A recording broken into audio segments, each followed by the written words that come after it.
très heureuse de te retrouver aujourd'hui pour notre moment de partage.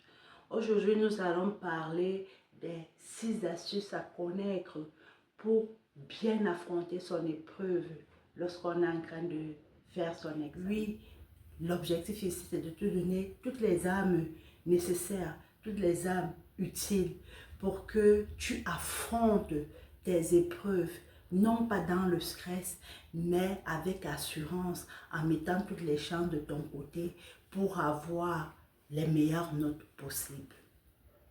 Avant de commencer notre Congossa du jour, je te propose de t'abonner pour être au courant de toutes les actualités que nous allons te proposer ou de toutes les vidéos que nous allons réaliser. Mais également, je te propose de me laisser en commentaire. Oui, je veux win. Si tu es déterminé à réussir cet examen avec bravo, oui, avec excellence, oui, au-delà des espérances. Es-tu prêt pour commencer notre Congossa du jour? C'est parti. Je suis bloquée par le stress et je n'arrive pas à composer. Oui, la peur m'envahit et c'est comme si je perdais mes moyens face à l'épreuve. Justement, aujourd'hui, je veux te donner mes 6 conseils qui vont justement t'aider à affronter ton épreuve d'examen avec assurance. La première chose que je vais te demander de faire, toi qui affrontes une épreuve d'examen, c'est de procéder à un exercice de relaxation. Oui, expirer et inspirer. Ça veut dire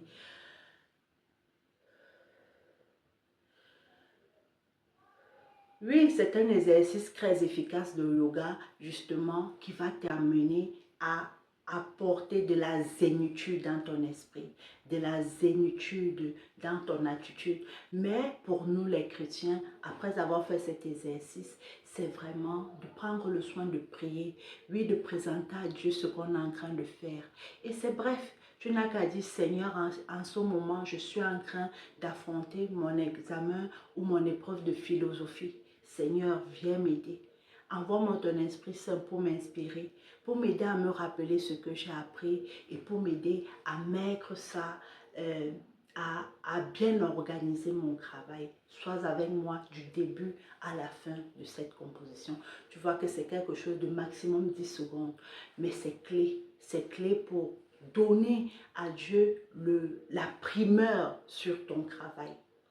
La deuxième chose que je t'inviterai à faire, c'est lorsque tu reçois ton épreuve, de prendre le soin, avant même toute chose, d'écrire toutes les informations nécessaires sur ta feuille de composition, c'est-à-dire ton nom, ton numéro de table, l'épreuve que tu crées. C'est très important parce que tu peux avoir très bien traité l'épreuve, mais si tu n'as pas mis ton numéro de table, si tu n'as pas mis ton nom, alors tous tes efforts seront vains.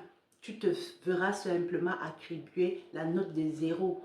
Donc, c'est des erreurs que plusieurs élèves commettent, des erreurs fatales qui coûtent cher, que plusieurs élèves commettent. Alors, ne commets pas cette même erreur. Avant toute chose, avant même de lire ton épreuve, prends le soin d'écrire sur ton brouillon et sur ta feuille de composition les informations nécessaires, à savoir ton nom, ton numéro de table et toute autre information très utile et nécessaire pour ton examen. La troisième chose que je t'inviterai à faire, mon troisième conseil vraiment, c'est de passer au processus des croix-lectures. Oui, les croix-lectures. Beaucoup de gens minimisent cela. Lorsqu'on est face à une épreuve, on a tendance à vite lire l'épreuve et à commencer à la traiter. Et résultat des comptes, on met ce qui n'est pas important en priorité et on laisse les priorités derrière. Je vais t'expliquer. Il faut savoir que lorsque tu composes, tu es à la chasse des points. Tu es à quête des points. Il faut qu'à la fin, lorsqu'on additionne tes points, tu sois dans la moyenne. Il est recommandé, lorsque tu crées une épreuve, de commencer d'abord par les choses ou par les exercices que tu comprends le mieux.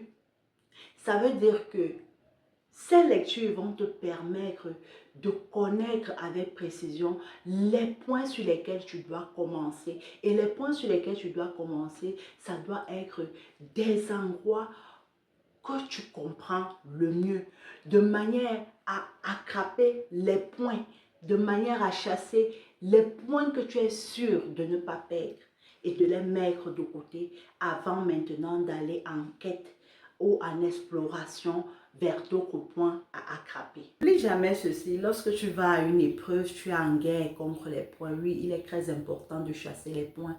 Et la stratégie vraiment, c'est de faire le plus rapidement possible les questions ou les exercices que l'on est sûr de comprendre et qui vont nous donner le maximum de points possibles. Rien n'est à négliger. Un point déjà pris, c'est déjà beaucoup. 2 points déjà pris, c'est déjà beaucoup. La stratégie que je te propose vraiment, c'est de commencer par les questions. Ensuite, par les exercices que tu comprends le mieux. Il est très important de ne pas te laisser bloquer à un exercice. Ce qui est important, ne l'oublie jamais, c'est de chasser les points. Tu es en guerre contre les points et le but, c'est vraiment d'attirer à toi le maximum de points possible et d'avoir des notes extraordinaires. On en vient donc au principe des croix lecture. Le principe des croix lecture va te permettre de bien structurer et alors de bien définir ton plan de guerre avant de commencer une épreuve. N'oublie pas, comme je viens de te le dire, il est très important de commencer par les questions ou les exercices que tu comprends le mieux pour chasser le plus rapidement les points. Donc, la première lecture va venir t'aider à prendre connaissance des chapitres ou des thèmes abordés dans ton épreuve. La deuxième lecture, elle est très importante. Elle va venir te permettre de cocher déjà les questions qui te semblent les plus faciles et par lesquelles tu vas commencer. Et la troisième lecture viendra te permettre de mettre déjà au brouillon les formules, les citations, ou alors tous les éléments nécessaires que tu vas utiliser pour créer ton épreuve. N'oublie pas, il est très important, je reprécise, de commencer ton épreuve par ce que tu connais, par les questions les plus faciles, quitte à laisser des espaces que tu viendras compléter plus tard. Parce que n'oublie jamais ceci, lorsqu'on crée une épreuve, on est à la chasse des points.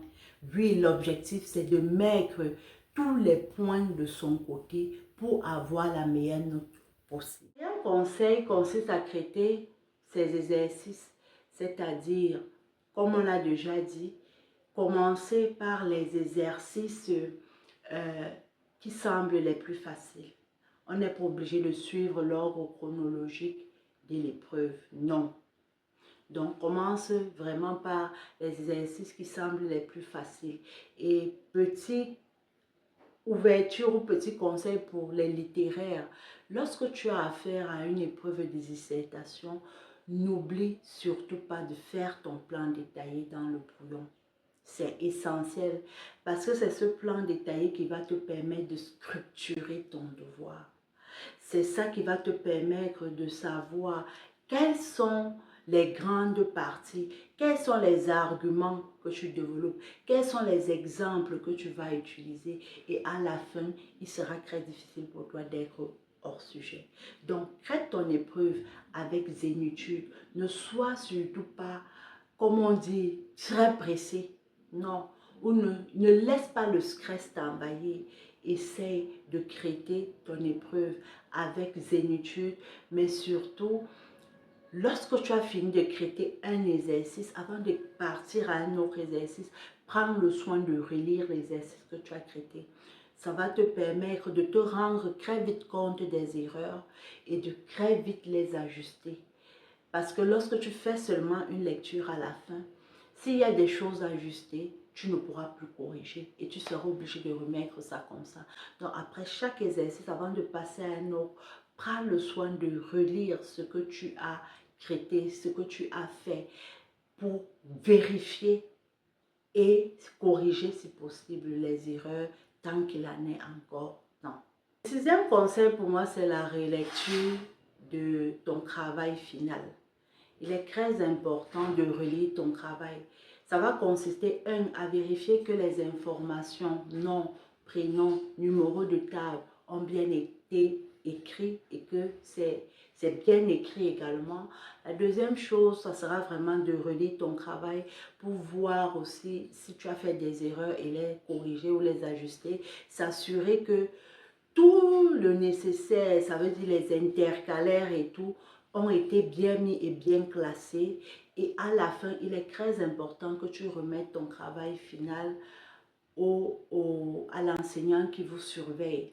Ne laisse pas, c'est vraiment une erreur à ne pas faire, ne laisse jamais ta copie sur la table et puis tu sors. Parce qu'on ne sait jamais, quelqu'un peut récupérer ta copie, l'enseignant correcteur peut même oublier de prendre ta copie et à la fin, tu auras eu un 0 pour rien alors que tu avais travaillé. Donc, remets toujours ta copie personnellement au surveillant avant de sortir. Il ne me reste qu'à te souhaiter une bonne chance pour ton examen. Vraiment, que ces conseils t'aident et t'accompagnent, mais surtout que Dieu t'accompagne et te bénisse durant, pendant et après la réalisation de ton examen et qu'il permette que tu aies cet examen au-delà de tes espérances. Et je serai très heureuse de partager cette joie avec toi. N'oublie surtout pas de me laisser en commentaire lequel de ces conseils t'a le plus touché. Rendez-vous à très bientôt pour un autre Congo. Ciao, ciao, ciao.